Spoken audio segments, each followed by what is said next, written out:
When you smile, Dr. Angelo, and I want to get into your family, Yeah. but when you smile and you think about your life, and God has just so richly blessed you, Yeah. but in those blessings you've had challenges. Yeah. If you think about your life, what would you say were the most difficult and the most challenging years of your life? Why, and what do you take from that to make you who you are today? I was challenged as a young girl. At 7 years old, I was raped, and I told the name of the rapist to my family, and about the man was put in jail for 1 day and 1 night and released. And 3 or 4 days later, he was found dead.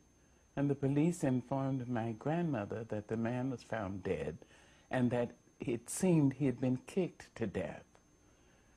They said that in front of me. That traumatized me so that I stopped speaking. I thought my voice had killed the man. And I thought if I spoke, my voice might go out and just kill anybody randomly. So I stopped speaking for 6 years. So I learned to read. And I read every book I could find. And I memorized. The challenge now, I was growing up in a little village in Arkansas, about the size of this room. And the challenge for a black child not to speak was no small matter, because black people believe speak when you're spoken to, especially when I was growing up. But my grandmother was a traditional Southern black lady. My grandmother said, "Sister, Mama don't care what these people say about you must be a moron or you must be an idiot because you can't talk. Sister, Mama don't care. Mama know when you and the good Lord get ready, you are going to be a teacher."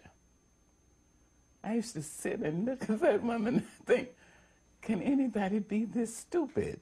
I mean, what is she talking about? I'll never speak.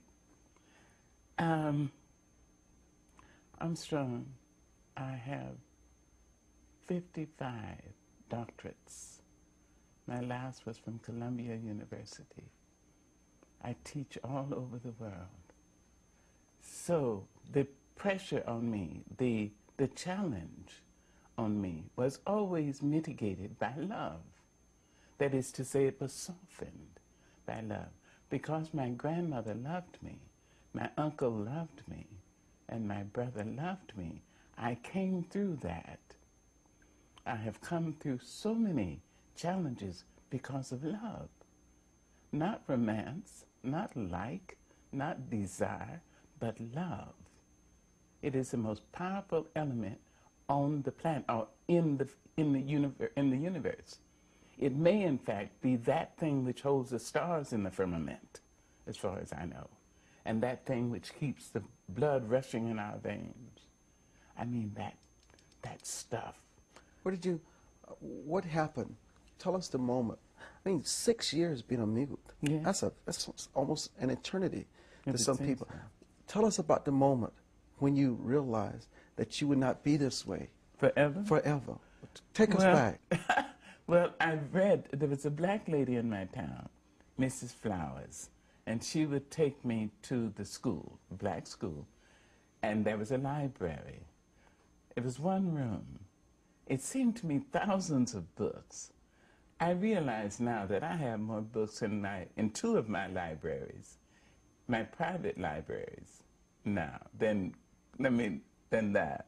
But it seems so many books. She said, I want you to read from here to here, maybe from A to E. Read every book. So I read everything. And since I didn't talk, I mean, I had nothing else to do. I read and I memorized. And she continued, Mrs. Flowers continued, and I had a little tablet. My grandmother gave me like a 5-cent tablet. And she took her pocket knife and made a groove in a number 2 pencil and tied a string into that groove and the other end of the string into the spindle of the tablet. So that's how I communicated with anybody. Mrs. Flowers, for 6 years, tolerated me. And then one day she invited me to her home. She would always give me tea cookies and lemonade. She invited me to her home, and she said, Maya, you do not love poetry. So I wrote, yes, ma'am, I do, and I gave it to her. She wouldn't look at it.